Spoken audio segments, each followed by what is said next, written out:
Camilla, to start with, can you tell me a little bit about yourself and your career path? Sure. So I am the head of Explore at Maersk Growth, and this is the team where we help Maersk become successful clients of startups. So we help implement and test new technology in a limited scope, and then potentially roll it out on a bigger scale in the instances where it makes sense. So before this, I actually had my very first job full-time at Maersk. I started as a MESA trainee in 1993 and stayed with the company until end of 1999. So I have been around before, and in the interim, since I rejoined 1 year ago in 2022, I have mainly worked in very large technology companies, mainly on the advisory and software development side of things, and always in leadership positions. So very happy to return here to help build a successful team that will support both sides of the table when it comes to the collaboration between startups and big corporates. Okay, interesting. So why is it important to promote gender equality, especially in the sector innovation and technology? So in technology, it is particularly important to promote diversity on all aspects, and today we talk about gender, and it is because, of course, technology is in all aspects of business and life in general, and just expanding even more in this. And the thing is that we don't see what happens behind the scenes. We don't see what developments, what AI, what machine learning lies behind the app that you're using, or the supply chain system that you're applying, or whatever. So in order to make sure that it accounts for all aspects, the technology itself, we need a great deal of diversity among the people that develop the technology. Otherwise, you might accidentally build in bias into the solutions. So in technology, it is particularly important for this reason. So how can gender diversity boost the performance of a firm? So. Frankly, I'm getting a little tired that we always get this question, right? I think by now there's so much documentation and research showing that it will. So of course it's about critical thinking, it's about diversity in opinions, and it's about the results that it creates. So it is important on all aspects, from financial reports to also the holistic way that we want to develop our society and the world in general. Okay, so what are the risks of not encouraging young women to pursue a career in innovation and technology?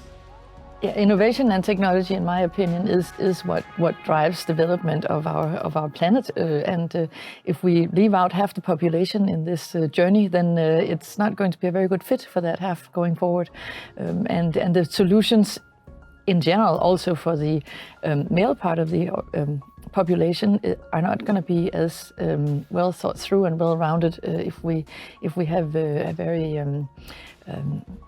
non-diverse group developing innovations and technology. So it is particularly important in this area. So where do you see the biggest challenges for young women wishing to pursue a career in innovation and technology? For young females wishing to pursue a career in innovation and technology, I think there are many challenges that are similar to other industries where you have a male dominance in one way or another. So it is being the odd one out. It's not being able to see other successful females that are maybe a little bit further in the career path than you are. It could be bias. It could even be harassment. I'm not saying it will happen everywhere, of course not. But these are some of the concerns when you go into an environment where there are not a lot of people that are similar to you. So very similar. And then, of course, there is the added complexity in technology and innovation of the importance that it has in our development of society in general, which is a big additional burden, I think, if you are the odd one out and you see things where you want to raise your hand and say, it's important that we consider this aspect and that aspect because of diversity and the conflicts that it might bring along if we develop it in the wrong direction. That can be a bit tricky if you're the only one seeing it in a team, and also in combination with being young. So I think these can be some additional dimensions to this dilemma of entering an industry like innovation and technology. I think you've just touched upon it a little bit, but how important do you think is it for young women to have this strong role model for them? So the importance for young women to have strong role models, I think, has been a little bit underestimated in my generation.